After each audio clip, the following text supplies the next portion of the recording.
ఆధ్యాత్మ రామాయణంలో సుందరకాండలు 3rd సర్గం. ఇక్కడ సీత హనుమంతుడి మధ్య సంభాషణ, అలాగే అశోకవనం యొక్క విధ్వంసము, బ్రహ్మ భాష బంధం గురించి ఇక్కడ చెప్పబడింది.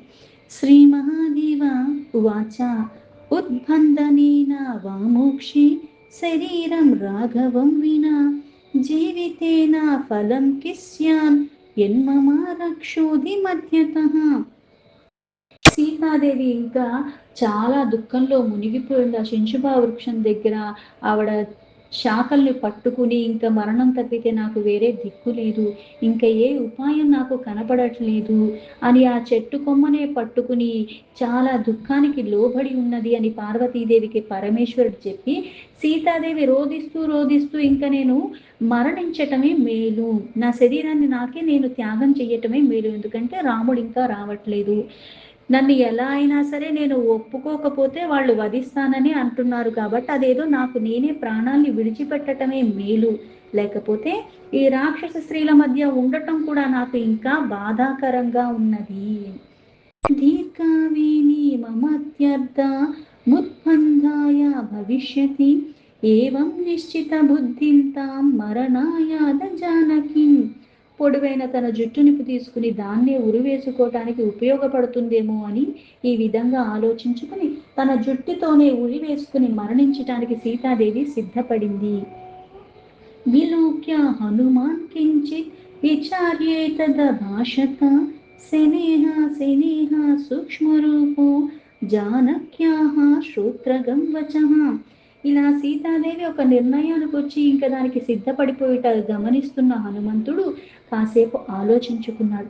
అంటే ఇప్పుడు నేను ఎలా మాట్లాడాలి, ఎలా మాట్లాడితే ఆవిడకి నా పట్ల కాస్త విశ్వాసం కలుగుతుంది, లేకపోతే భయానికి భీతికి లోబడి ఉన్న వాళ్ళకి మళ్ళీ అది తీవ్రతకి వెళ్ళిపోతుంది, తను వచ్చిన కార్యం సఫలం చేసుకోవాలి కాబట్టి కాస్త ఆలోచించుకున్నాడు. ఆలోచించుకుని ఆ సూక్ష్మ రూపంలోనే ఉండి మెల్లమెల్లగా సీతాదేవికి వినిపించేటట్లుగా మాట్లాడటానికి పూనుకుని మాట్లాడటం మొదలుపెట్టాడు హనుమంతుడు. ఇక్ష్వాకు వంశ సంభూతో రాజా దశరథో మహాన్ అయోధ్యాధిపతిస్తస్య చత్వారో లోక విశ్రుతాః. ఇక్ష్వాకు వంశంలో మహానుభావుడైన దశరథ మహారాజు ఉద్భవించాడు. ఆయన జన్మించిన తర్వాత అయోధ్యకి అధిపతి అయ్యాడు. అలాగే అతను లోక ప్రసిద్ధులైన 4 కుమారులు కలిగారు ఆయనకి. పుత్ర దేవ సమాహ సర్వే లక్ష్మణేరుపలక్షితాః రామశ్చ లక్ష్మణశ్చైవ భరతశ్చైవ శత్రుః. అయితే ఈ 4 పుత్రుల్లో కూడా లోక ప్రసిద్ధికి చెందినవాడు, పైగా సకల లక్షణాలన్నీ కూడా సర్వ శుభ లక్షణాలతో సంపన్నంగా ఉన్నవాడు, దేవతలతో సమానమైన వారు ఈ 4 పుత్రుడు. వీళ్ళు రామ లక్ష్మణ భరత శత్రుఘ్నులు. జ్యేష్ఠో రామః పితుర్వాక్యాత్ దండకారణ్యమాగతః లక్ష్మణేన సహ భ్రాత్రా సీతయ్య భార్యయా సహా. వారిలో పెద్దవాడైన వాడు శ్రీరాముడు. తండ్రి యొక్క మాటను పరిపాలనకి కట్టుబడి ఉండి తన భార్య అయిన సీతాదేవితో తన తమ్ముడైన లక్ష్మణుతో దండకారణ్యానికి వచ్చాడు. ఉవాస గౌతమీ తీరే పంచవట్య మహామనాః తత్ర నీత మహాభాగా సీత జనకనందిని. గొప్ప మనస్సు కలిగిన శ్రీరాముడు గోదావరి నది తీరంలో పంచవటి అన్న ప్రదేశానికి చేరుకుని అక్కడ కుటీరాన్ని నిర్మించుకుని తన నివాసాన్ని ఏర్పరచుకుని అక్కడ జీవిస్తున్నాడు.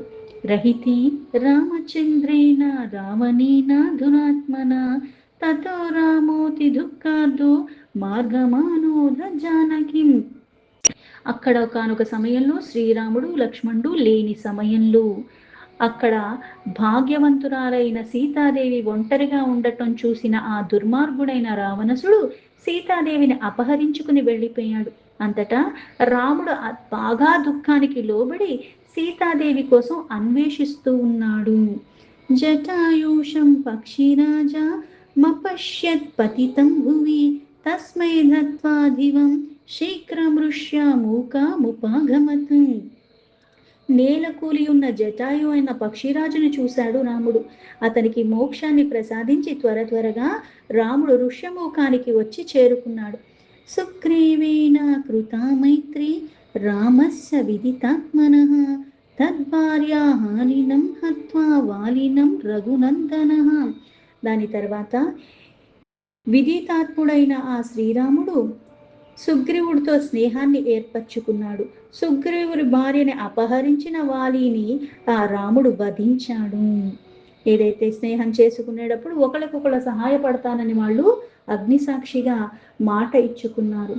రాజ్యేభిషిచ్య సుగ్రీవం మిత్రకార్యం చకారసః సుగ్రీవస్తు సమాన్యాయ వానర ప్రభుః. ఈ విధంగా ఏదైతే రాముడు వాలిని వధించిన తర్వాత ఆ వానర రాజ్యాన్ని మొత్తాన్ని కూడా సుగ్రీవుడికిచ్చి రాజ్యాభిషేకాన్ని చేయించాడు. ఈ విధంగా రాముడు ఆ మిత్రుడికిచ్చిన మాటను నిలబెట్టుకున్నాడు. వానర ప్రభు అయిన సుగ్రీవుడు కూడా తన మాటను నిలబెట్టుకోవటానికి వానరులందరినీ కూడా అన్ని ప్రదేశాల నుంచి ఆహ్వానించాడు. ప్రేషయామాస పరితో వానరాన్ పరిమార్గణి సీతాయాస్తత్ర చైకోహం సుగ్రీవస సచివో హరిః సంపాతి వచనా శీఘ్రముల్లంఘ్య శతయోజనం సముద్రం నగరీం లంకాం విచిన్వన్ జానకిం శుభాం.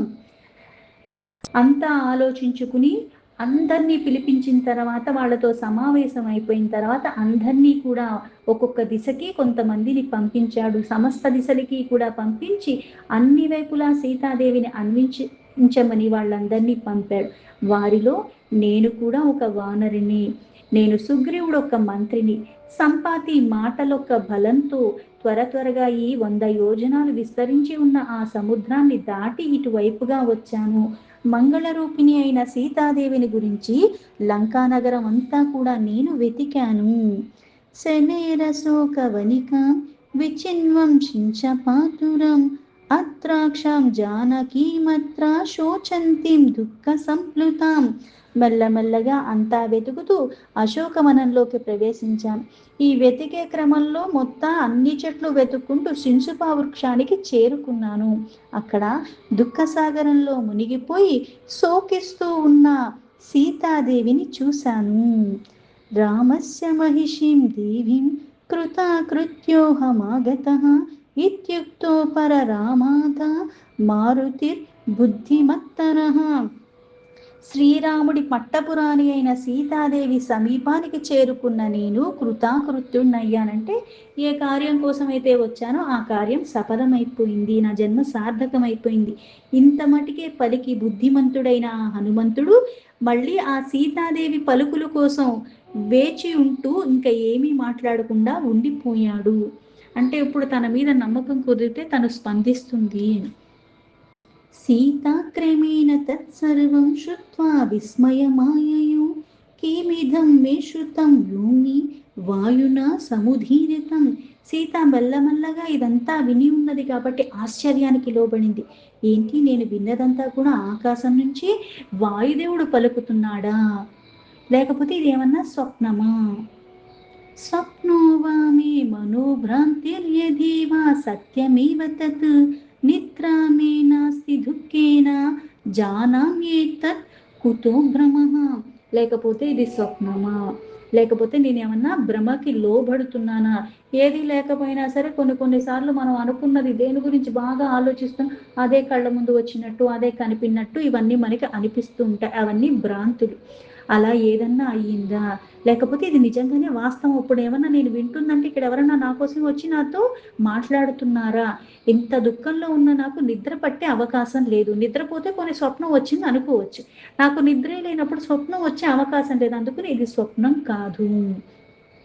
ఈనమే కర్ణ పీయూషం వచనం సముధీరతం సాదృశ్యత మహాభాగః ప్రియవాది మమాగ్రతః. పైగా నా చెవులకి అమృతం చిలకరించినట్టుగా అటువంటి పలుకులు బాగా పలకబడినవి కనుక, అంటే నిజంగా ఎంతో బాధలో ఉన్నప్పుడు మాట్లాడటానికి ఎవ్వరూ లేరు అనుకుంటే ఇక్కడ ఉన్న వాళ్ళందరూ కూడా ఈవిడికి బాధని ఇంకా పెంచేలాగే మాట్లాడారో తప్పదు ఒక్కళ్ళైనా సరే ఉపశమనం కలిగేలాగా, లేకపోతే ఆ దుఃఖం తొలగేలాగా ఒక్క మాటైనా ఎప్పుడూ మాట్లాడలేదు. అలాంటి సందర్భంలో పైగా తనకి ఇష్టమైన ఆ రాముడి గురించి అంతా చెప్తూ ఉన్నది. అందుకే ఇది అమృతంలాగా అనిపించాయి. అందుకే పైగా పలకబడ్డవి కూడా సాధారణంగా కాదు. అందుకని ఇది భ్రమ అయ్యే అవకాశం కాదు. ఇలాంటి మాటలు పలికిన ఆ మహాభాగ్యశాలి ఎవరో కానీ, ఆ ప్రియభాషి ఎవరో కానీ అతడు నా ఎదురుంగా వచ్చి దర్శనమిచ్చుగాక. అంటే నేను నమ్మకం కుదిరింది. ఇప్పుడు నాకు ఎవరో తెలిస్తే, నాకు దర్శన భాగ్యాన్ని ఇప్పిస్తే నేను ఇంకా మాట్లాడతాను అన్నట్టుగా. శ్రుత్వా తజ్జానకీ వాక్యం హనుమాన్ పత్రషండతః అవతీర్య శనేహ సీతాపురతః సమవస్థితః. సీతాదేవి మాటలు విన్న తర్వాత, అంటే ఏ మాటలు పలకాలని వేచి ఉన్నాడో ఆ మాటలే వినిపించాయి. ఒక్కసారిగా ఆకులు గుంపులోంచి మెల్లగా దిగి సీతాదేవి ముందు చేరి నించున్నాడు హనుమంతుడు. కలవింక ప్రమాణాంగో రక్తాస్య పీతవానరః ననామాసనకేహ సీతాం ప్రాంజలి పురతస్థితః. ఎంత చిన్నగా ఉన్నాడంటే ఆకుల మధ్యలో ఉండిపోయి కప్పిపుంచుకునేలాగా అంత శరీరం కలిగి ఉన్నాడు. అందుకని నెమ్మదిగా ఏదైతే సీత చెంతకెత్తి చేరాడో ఆ ఊరపిచ్చ కన్నది ఎంత ఉంటుందో అంత చిన్నగా ఉన్నాడు, అంత దేహంతో ఉన్నాడు. ఎర్రని ముఖం కలిగి ఉన్నాడు, బంగారు వన్నెతో ఉన్నాడు ఆ హనుమంతుడు. సీతకు వినయంగా నమస్కరించి చేతులు జోడించి తన ఎదుట నిలబడి ఉన్నాడు. దృష్ట్వాతం జానకీ భీత రావణోయాముపాగతః మామోహయతు మాయాతో మాయయా వానరాకృతి. అతన్ని చూసి సీతాదేవి రావణాసుడే మళ్ళీ ఇలా వచ్చాడేమో అని కాస్త భయపడింది. నన్ను మళ్ళీ మోహపరచడానికి మాయతో ఈ వానరాకారంలో వచ్చాడేమో అని. ఎందుకంటే మనకి సాఫీగా నడిచిపోతున్నప్పుడు సాధారణంగా లౌకికంగా అనుకోవాలంటే ఊహించని రీతిలో ఏమైనా కొన్ని సంఘటనలు మనకి బాగా బాధకి దుఃఖానికి లోబడేలా చేసినప్పుడు ఆ సంఘటనలోనే ఇంకా ఉంటూ ఉన్నప్పుడు ఏమవుతుందంటే దేన్ని నమ్మబుద్ధి కాదు. కొంతమంది బాగా నమ్మించి మోసం చేసినప్పుడు ఎవరిని చూసినా అనుమానమే అనిపిస్తుంది. ఎందుకంటే వీడు ఇంత నమ్మకం ద్రోహం చేస్తాడని మనమే ఊహించలేదు. చాలా విశ్వాసంగా మన స్నేహితుల్లాగా మన పక్కనే ఉంటారు. ఉండి ఉండి చేసినప్పుడు ఇంకా మన నమ్మకం అనేది మనకి చచ్చిపోతుంది. ఎవరిని నమ్మబుద్ధి కాదు. అలాగే ఇంత బాధకు ఇలాంటి స్థితిలో ఉన్న సీతాదేవి ఒక్క నిమిషం నన్ను మళ్ళీ మోహానికి లోబడేలా చేయటానికి రావణాసుడే ఇలా వచ్చాడేమో అని అనుకుంది. ఇత్యేవం చింతయిత్వా సా తుష్ణీమాసీదధూముఖీ పునరప్యాహ తాం సీతాం దేవీ యత్వం విశంకసి. ఇలా చింతిస్తూ తలదించుకుంది. అంతలాగా మళ్ళీ అంటే ఏదైతే పలికిన పలుకులు అమృతంలాగా ఉన్నాయో కొంచెం ఆనందం చిగురించింది. కానీ అంటే వివేకం ఉన్నవాడికి అజ్ఞానంలో ఉన్నవాడికి వ్యత్యాసం ఏమిటి అంటే సందర్భానుసారంగా ప్రతిదానికి పొంగిపోవటం కాకుండా దాన్ని చక్కగా అవగాహనతో అప్పుడు ఒక నిర్ణయానికి వచ్చి అప్పుడు వాళ్ళు ఆచరణలోకి పెడతారు. అలాగే సీతాదేవి కూడా సామాన్యమైనది ఏమీ కాదు. అందుకని చింతిస్తూ తలదించుకుని ఆ ఉదాసీన భావంతో ఉంటే మళ్ళీ హనుమంతుడు సీతతో ఇట్లా చెప్తున్నాడు, దేవి నీవు ఏ రకంగా కూడా అనుమాన పడక్కర్లేదు. నేను రాముడొక్క దాసుణ్ణి అని. నాహం తథా విధో మాతస్త్యజా శంకాం మయీ స్థితాం దాసోహం కౌసలేంద్రస్య రామస్య పరమాత్మనః. అమ్మా ఎటువంటి అనుమానాలకి లోబడకు, నా మీద నీకు ఎటువంటి సందేహాలున్నా వాటినంటినీ కూడా వదిలేసేయి తల్లి. నేను పరమాత్ముడు కౌసలేంద్రుడైన రాముడొక్క దాసుణ్ణి నేను. సచైవోహం హరీంద్రస్య సుగ్రీవస్య శుభప్రదే వాయోః పుత్రోహమఖిల ప్రాణభూతస్య శోభనే. వానరేంద్రుడు అయిన సుగ్రీవుడికి మంత్రిని నేను. శుభప్రద ఓ మంగళరూపిణి, నేను అఖిల లోకాలకి ప్రాణభూతుడైన వాయువు ఒక్క పుత్రుణ్ణి నేను. తచ్చుత్వా జానకి ప్రాహ హనుమంతం కృతాంజలిం వానరాణం మనుష్యానాం సంగతిర్ఘటితే కథం. ఏదైతే అంత బల సంపన్న ఉన్న రాముడు కూడా ఎవ్వరూ ఇక్కడికి రాలేరు, ఇక్కడున్న ప్రదేశం ఏంటో తెలుసా అని ఇన్ని మాట్లాడి ఉన్నాడు రావణాసుడు. అందుకని అంత అవలీలగా దాటి వచ్చేసాడంటే మళ్ళీ ఎక్కడో కొంచెం రవ్వంతన్న అనుమానం వస్తుంది. అందుకని మళ్ళీ నిర్ధారణ చేసుకోవటానికే ఈవిడ కాస్త అనుమాన పడినట్టుగా ఉంది. అయితే మళ్ళీ దానికోసము మళ్ళీ వినయంగా ఆవిడికి నమస్కరించి హనుమంతుడు మళ్ళీ ఎప్పుడైతే నేను రాముడొక్క దూతనే అని చెప్తున్నాడు, ఇలా నమస్కరించి నేను వచ్చింది రామకార్యం కోసమే, అయితే ఈవిడికి మళ్ళీ అనుమానం, అసలు రామకార్యం కోసమే వస్తే అసలు వానరులకి రాముడికి ఏంటి సంబంధం, అసలు వీళ్ళకి ఎలా కుదిరింది, ఏం కుదిరింది, ఎట్లా సంభవిస్తుంది అన్న అనుమానం కలిగినందుకే వానరులకి నరులకి పొత్తు ఎలా కుదురుతుంది, నువ్వు రాముడు దాసుడువని ఎట్లా చెప్తున్నావు, ఇది ఎలా సాధ్యము అని. యథా త్వం రామచంద్రస్య దాసోహమితి భాషసే తామాహ మారుతి ప్రీతో జానకి పురత స్థితః. సర్వానికి తెలిసిన యోగమాయ అక్కడ కూర్చున్నప్పుడు ఆవిడికి తెలియదా భూత భవిష్యత్ వర్తమానాలన్నీ తెలిసి కూడా, అంటే లీలా విశారదైన పరమాత్మ లీలలా చేస్తాడు అంటే అన్నీ చేస్తూ కూడా దేనికి సంబంధం లేనట్టుగా, ఏది అర్థం కానట్టుగా ఎలా అయితే ఉంటాడో ఈ మాయ కూడా అంతే. జగదీశ్వరి, జగత్తుకే మూలమైనప్పటికీ కూడా ఇందులో మళ్ళీ భాగంగా ఎలా అయితే ఒక పాత్రను పోషించేటప్పుడు ఆ పాత్రలో లీనమైపోయి చేస్తూ ఉంటారు. అది నిజంగా చూస్తే వాళ్ళకే అది జరిగిందేమో, వాళ్ళే ఇది తప్పితే ఇంకా ఎవరు చెయ్యలేరు, ఎందుకంటే వాళ్ళకి అదే అనుభవంలోకి వచ్చింది అన్నట్టుగా మనకు అనిపిస్తూ ఉంటుంది. మనం భ్రమలకి లోబడిపోతూ ఉంటాం. సర్వం తెలిసి కూడా అసలు ఈ పొత్తు ఎలా కుదిరింది, ఏమిటి, ఇవన్నీ అడిగింది. ఆ మాటలు విని ఎదురుగా నిల్చున్న హనుమంతుడు మళ్ళీ చాలా సంతోషంతో, ఎందుకు సంతోషం, నన్ను అనుమానిస్తున్నప్పుడు నాకెందుకు సంతోషం వస్తుంది అంటే, ఇవి లీలా విశారదులు ఇద్దరికిద్దరు కూడా. అందుకే ఏ రామనామాన్ని అయితే అంటే పరమాత్మని రామ కార్యం కోసం వచ్చి ఉన్నాడు కాబట్టి ఆ కార్యాన్ని సఫలం చేసుకోవటానికి మళ్ళీ ప్రతి అనుక్షణం పరీక్షల్లాగా ఈవిడ మళ్ళీ నిర్ధారణ చేసుకోవటానికి అడుగుతుంది కాబట్టి దానికి చాలా సంతోషంగా సమాధానం చెప్తున్నాడు హనుమంతుడు. ఋష్యమూకమఘాద్రామः శబర్యానోదితः సుధీః సుగ్రీవో ఋష్యమూకస్థో దృష్టవాన్ రామలక్ష్మణో. అమ్మ, శబరి ఏదైతే చెప్పిందో నిర్దేశించబడినట్టుగానే శ్రీరాముడు ఆ ఋష్యమూక పర్వతానికి చేరుకున్నాడు. ఋష్యమూకానికి చేరుకున్న తర్వాత అక్కడ రామలక్ష్మణులు వస్తుంటే వాళ్ళిద్దరిని చూసిన సుగ్రీవుడు భయానికి లోబడ్డాడు.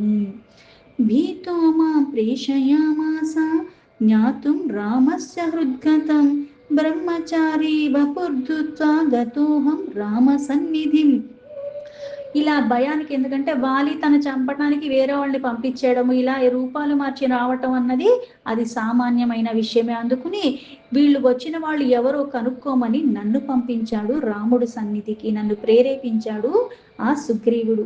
బ్రహ్మచారి రూపంలో నేను కూడా రాముడి సన్నిధికి చేరుకున్నాను. జ్ఞాత్వా రామస్య సద్భావం స్కంధోపరి నిధాయతో నీత్వా సుగ్రీవ సామీప్యం సఖ్యం చాకరవం తయోహ. రాముడి సద్భావం తెలుసుకుని వారిని నా భుజాల మీద ఎక్కించుకుని సుగ్రీవుడి దగ్గరికి సమీపానికి తీసుకుని వెళ్ళాను. వారిద్దరికి స్నేహం కూడా నేను చేయించాను.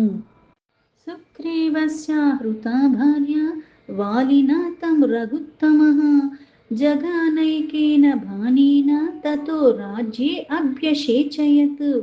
వాలి చేత సుగ్రీవుడి భార్య దూరం అయిపోయింది సుగ్రీవుడికి. వాలి తన్ని తన దగ్గర పెట్టేసుకున్నాడు.